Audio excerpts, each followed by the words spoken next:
Azad gold and diamonds, Thazhepalam, Tirur. Tirur നിയോജക മണ്ഡലം UDF സ്ഥാനാർത്ഥി കുറുക്കോളി മൊയ്തീൻ ആദ്യ വോട്ടറായി ഇത്തവണയും വോട്ട് രേഖപ്പെടുത്തി. വളവനൂർ കൽപ്പത്തിച്ചിറ ഇസ്ലാമുൽ വിൽദാൻ മദ്രസയിലെ 12ാം നമ്പർ ബൂത്തിലാണ് വോട്ട് രേഖപ്പെടുത്തിയത്. നല്ല പ്രതീക്ഷയാണ് ഉള്ളതെന്നും അദ്ദേഹം പറഞ്ഞു.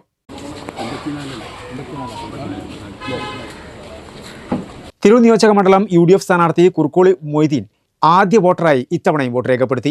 1985 മുതലാണ് അദ്ദേഹം ആദ്യ വോട്ടറായി വോട്ട് രേഖപ്പെടുത്തുന്നത്.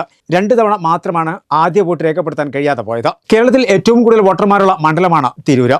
എല്ലാവരും നേരത്തെ തന്നെ വോട്ട് രേഖപ്പെടുത്താൻ എത്തിയ കാഴ്ചയാണ് കാണുന്നതെന്നും നല്ല പ്രതീക്ഷയാണ് ഉള്ളതെന്നും അദ്ദേഹം പറഞ്ഞു. 1985 മുതൽ 91 ഒരു വർഷം ഒഴിച്ച് ബാക്കി എല്ലാ തെരഞ്ഞെടുപ്പിലും ഇവിടുത്തെ ആദ്യ വോട്ടറാകാൻ ആദ്യമായി വോട്ട് ചെയ്യുന്ന വ്യക്തി ഞാനായിരുന്നു.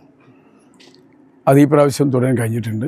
കഴിഞ്ഞ വർഷം സ്ഥാനാർത്ഥി ആയതുകൊണ്ട് ഞാൻ സ്വമേധയാ വൈകി വോട്ട് ചെയ്തു. ഈ 2 വർഷം മാത്രമേ മാറിയിട്ടുള്ളൂ. അതുപോലെ ഇന്നും ആദ്യമായി വോട്ട് ചെയ്തിട്ടുണ്ട്. വളരെ നല്ല പോളിംഗ് ആണ്. എല്ലാവരും രാവിലെ തന്നെ വന്ന് വരി നിൽക്കാൻ തുടങ്ങിയിട്ടുണ്ട്. മറ്റുള്ള പ്രദേശത്ത് നിന്ന് കിട്ടിയ വിവരവും അങ്ങനെ തന്നെയാണ്. ഈ മണ്ഡലത്തിലെ 2,55,441 വോട്ടർമാരുണ്ട്. കേരളത്തിലെ ഏറ്റവും വോട്ടർമാരുള്ള ഒരു മണ്ഡലമാണ് നമ്മുടെ തിരൂർ.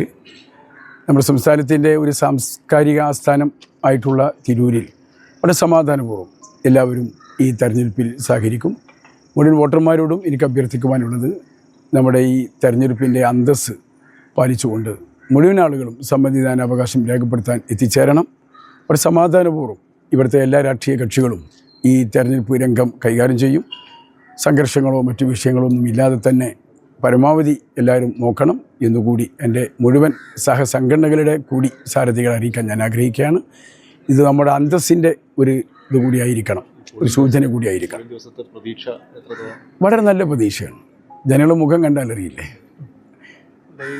കനത്ത ചൂടിന് മുമ്പ് ആളുകൾ എത്തിക്കാനുള്ള ശ്രമം ഉണ്ടോ? കനത്ത ചൂടിലും നല്ല ചൂട് പിടിച്ച പ്രവർത്തനങ്ങളാണ് ഞങ്ങൾ പ്രവർത്തകന്മാർ നടത്തിയത്. അതിൻ്റെ പ്രതിഫലനം വോട്ട് എണ്ണുമ്പോൾ കാണാൻ സാധിക്കും. തിരൂരിലൊക്കെ കൂടുതൽ പ്രവാസികളുള്ള സ്ഥലമാണ്. പ്രവാസികളൊക്കെ എത്തിച്ചിട്ടുണ്ടോ ഫ്ലൈറ്റിലടക്കം? പരമാവധി ആളുകൾ എത്തിച്ചേരാൻ ശ്രമിച്ചിട്ടുണ്ട്. അവരിതൊരു നല്ലൊരു പുണ്യകർമ്മം പോലെ തന്നെ ഇത് കണക്കിലെടുത്ത് വോട്ട് ചെയ്യാൻ വേണ്ടി മാത്രമായി വന്ന ആളുകൾ